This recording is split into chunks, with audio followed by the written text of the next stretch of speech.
Hai guys, kembali lagi dengan saya Asti Udayana di channel Bukan Sarjana. Pada video kali ini saya akan share ke kalian tentang 3 penyakit speaking bahasa Inggris. Nah, apa saja permasalahan yang sering kita hadapi pada saat kita ingin belajar speaking atau berbicara bahasa Inggris khususnya. Simak videonya sampai selesai dan jangan lupa untuk support terus channel ini dengan cara klik like, share, dan subscribe guys. Thank you.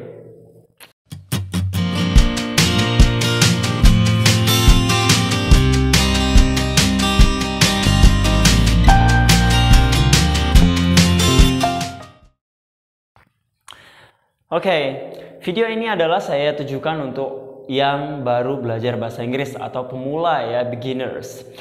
Karena kalau kita belajar bahasa Inggris ya, khususnya kalau kita baru belajar, kalau kita itu beginners, pemula, tentu kita akan jumpai 3 penyakit speaking ya. 3 penyakit pada saat kita ingin berbicara menggunakan bahasa Inggris. Dan saya yakin ya, banyak di antara kalian punya kendala di sini, termasuk saya sebelumnya ya. So, langsung saja ya. Pertama, apa kendalanya? Pernah nggak kalian belajar bahasa Inggris, kalian disuruh untuk menghafal banyak kosakata? Bahkan kalian disuruh mencatat kosakata setiap hari, mungkin minimal 10, 20, dan seterusnya. Dan kalian disuruh untuk menghafal kosakata tersebut. Alasannya adalah agar kalian bisa speaking. Untuk memudahkan kalian speaking. But do you know what? What the problem once you note all the vocabulary?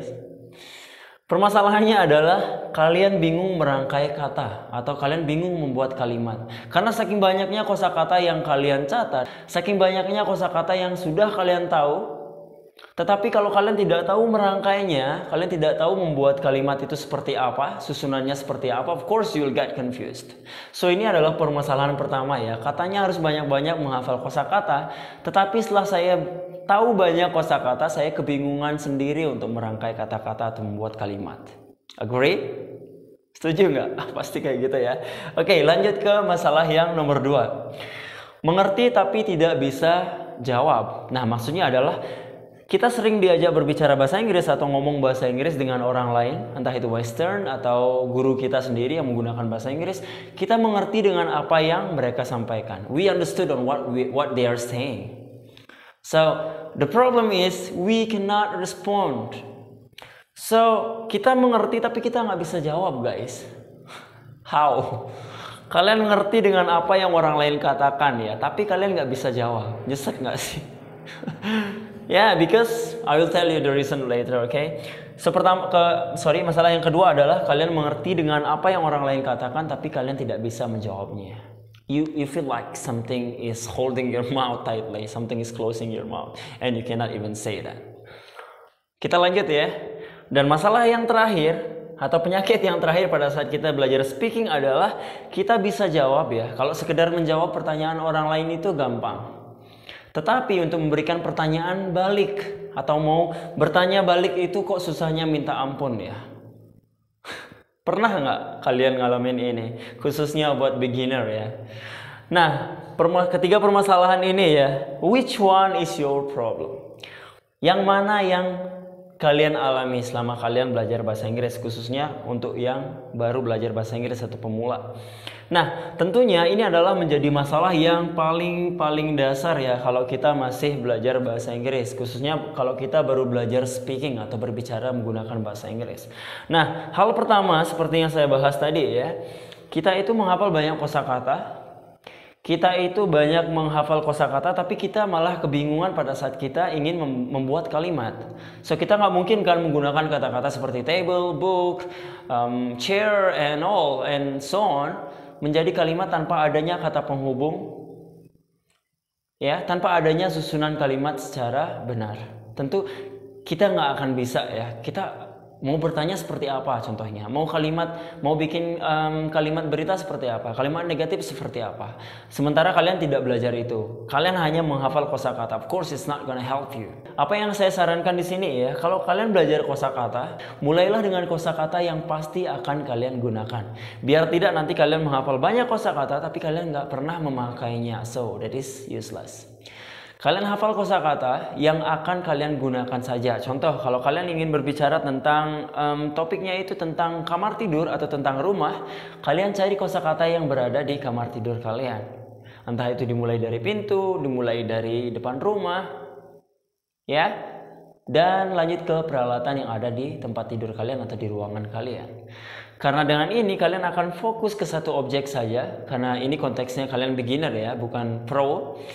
So of course you are going to talk about house or your bedroom. Sebelum kalian berbicara tentang rumah atau tempat tidur kalian atau kamar tidur kalian, of course ya, tentu kalian harus tahu kosakata yang berada di sekitar sana dulu. Agar nanti kalian diajak berbicara tentang hal tersebut, kalian nggak kebingungan mencari kosakata. Dan kosakata yang kalian pelajari itu sudah pasti akan digunakan. So kalian tidak membuang memori ya, kalian tidak buang-buang memori untuk mengingat banyak kosakata yang akhirnya kalian tidak gunakan. Dan of course itu bukan bahasa utama kita pasti akan lupa guys.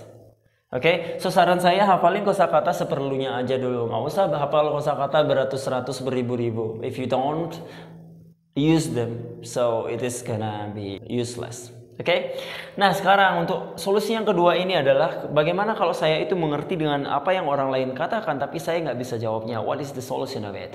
Apa solusinya? Apa jalan keluarnya untuk permasalahan ini?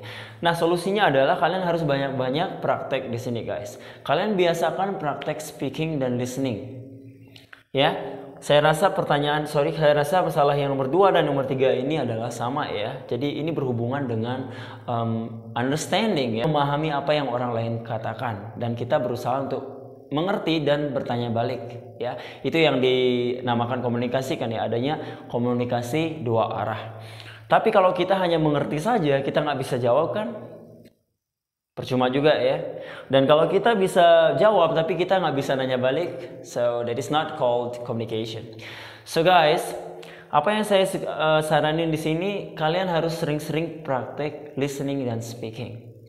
It's okay, you're going to learn about grammar. Kalian pasti akan belajar tentang tata bahasa nanti setelah kalian punya confidence atau rasa percaya diri untuk speaking. Nah, ini kenapa kalian nggak bisa jawab ya? Karena kalian nggak punya rasa percaya diri. Kalian takut salah. Ini benar nggak ya? Ini benar nggak? Kalian bertanya-tanya sendiri. Padahal orang lain sudah ngomong ke kalian, tapi kalian masih mikir sendiri, takut menjawab dengan kalimat yang salah. That's okay. You're learning. Everybody knows that. They can understand you because you are learning. You are learner. You are beginner. Jadi nggak masalah ya kalau kalian membuat kesalahan dalam speaking, it's okay. It is not your first language. Itu bukan bahasa utama kalian. Nah, bahasa Indonesia aja kita kadang salah ngomongnya, apalagi bahasa yang nomor 3 mungkin nomor 2, because we have our local language, right? Kita dari Indonesia, dari beberapa pulau, dan kita punya bahasa sendiri, belum lagi kita punya bahasa Indonesia sebagai bahasa nasional kita. Anggaplah bahasa Indonesia itu adalah bahasa internasional kita di Indonesia, bahasa utama kita. Of course, English will be after that, right? So it's okay if you make mistake. You don't need to worry. You don't need to be scared. You don't need to be afraid because by having this kind of feelings, you will not be able to speak forever. You're worried of making mistakes. Kalian takut bikin salah, itu kalian nggak akan pernah improve rasa percaya diri kalian. Nggak pernah ada rasa percaya diri nanti. So that is why you stuck. Itu makanya kalian macet, kalian nggak bisa jawab. Kalian ngerti tapi kalian nggak bisa jawab. Karena kalian jarang praktek. Intinya kalau kalian sering praktek speaking, listening, nah kalian terbiasa dengan beberapa kata bahasa Inggris atau kalimat bahasa Inggris dan kalian mengerti dengan maksud itu, otomatis nanti kalian bisa bertanya balik atau kalian bisa jawab. Right? So nanti kalian menggunakan listening atau listening praktek kalian itu ya, itu untuk melatih kosakata yang nantinya akan kalian dengar di percakapan sehari-hari. Okay, let's say you're looking for conversation in schools. Kalian mencari percakapan ya tentang sekolah atau percakapannya itu terjadi di sekolah. Otomatis nanti kalian ketemu dengan kosakata baru dan kalian tahu cara pengucapannya seperti apa dan kalian nggak bingung pada saat kalian diajak berbicara menggunakan bahasa Inggris. So kalian tidak mengerti saja, tapi kalian bisa jawab nantinya karena kalian sudah terbiasa dengan kosakata tersebut. Jadi kosakata yang sudah ada di percakapan sehari-hari itu. Of course it's gonna help you. Nah, dari mana kalian harus belajar listening? Dari mana kalian harus belajar speaking? Nah, ini gampang sekali guys. Sekarang sudah banyak sekali ada media. Beda dengan zaman dulu waktu saya masih belajar bahasa Inggris. Video-video di YouTube itu masih sedikit. Ya. Belajar di internet itu juga masih sedikit karena kita itu lebih ke kamus, kita lebih ke buku. Ini lebih lambat ya. Tentunya kita nunggu biar kursus, kita nunggu speaking pas kita belajar di sekolah. Ini lambat. Tapi sekarang udah ada beberapa video di YouTube, video edukasi. Speaking English, kalian cari aja di YouTube. Kalian tonton aja video yang kalian suka. Kalian tonton film barat. Tapi sarannya menggunakan subtitle atau teks bahasa Inggris juga. Jangan cari teks bahasa Indonesia, bukannya gimana. Ini juga akan berpengaruh nantinya ke pronunciation kalian atau pengucapan. Karena kalau kalian sudah tahu tulisannya seperti itu, kalian tahu cara bacanya seperti apa, otomatis ini akan lebih mudah guys. Daripada kalian nonton film barat tapi subtitlenya Indonesia. So, it's useless. Oke? Karena kita di sini belajar bahasa Inggris ya. Dan bagaimana untuk speaking? Untuk speaking kita ini sering-seringlah berbicara bahasa Inggris. Walaupun bahasa Inggris kalian itu masih ngawur atau ngaco, that's okay. Ya sekali lagi that's okay guys. Karena nanti kalau kalian sudah bisa speaking, sudah terbiasa, sudah punya rasa percaya diri yang tinggi buat speak up. Intinya kan percaya diri dulu nih, biar berani ngomong nanti. Terus nanti grammarnya mengikuti guys. Grammar itu ngikutin pas kita sudah punya rasa percaya diri yang cukup. Ya, so praktek bahasa Inggris gila-gilaan. Dimanapun kalian, kalau kalian gak punya partner buat berbicara bahasa Inggris atau kalian gak punya teman bicara bahasa Inggris, you can talk to yourself. Ini kedengaran konyol, tapi ini sangat membantu ya. Kalian bisa berbicara dengan diri kalian sendiri, tapi jangan di tempat umum ya tentunya. Kalian dikira gila beneran.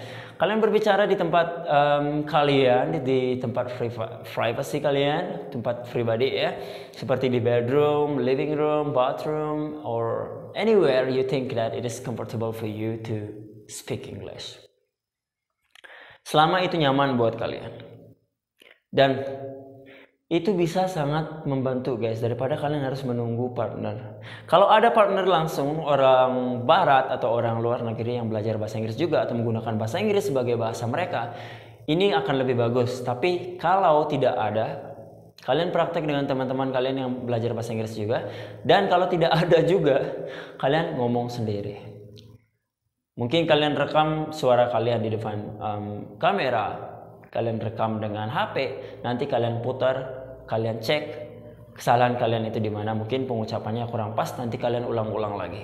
Tujuannya di sini adalah agar kalian itu percaya diri saat kalian berbicara. So untuk melatih rasa percaya diri itu perlu proses, dan ini nggak akan ada yang bisa membantu kalian. Saya nggak bisa mendonasikan rasa percaya diri saya ke kalian, of course, right?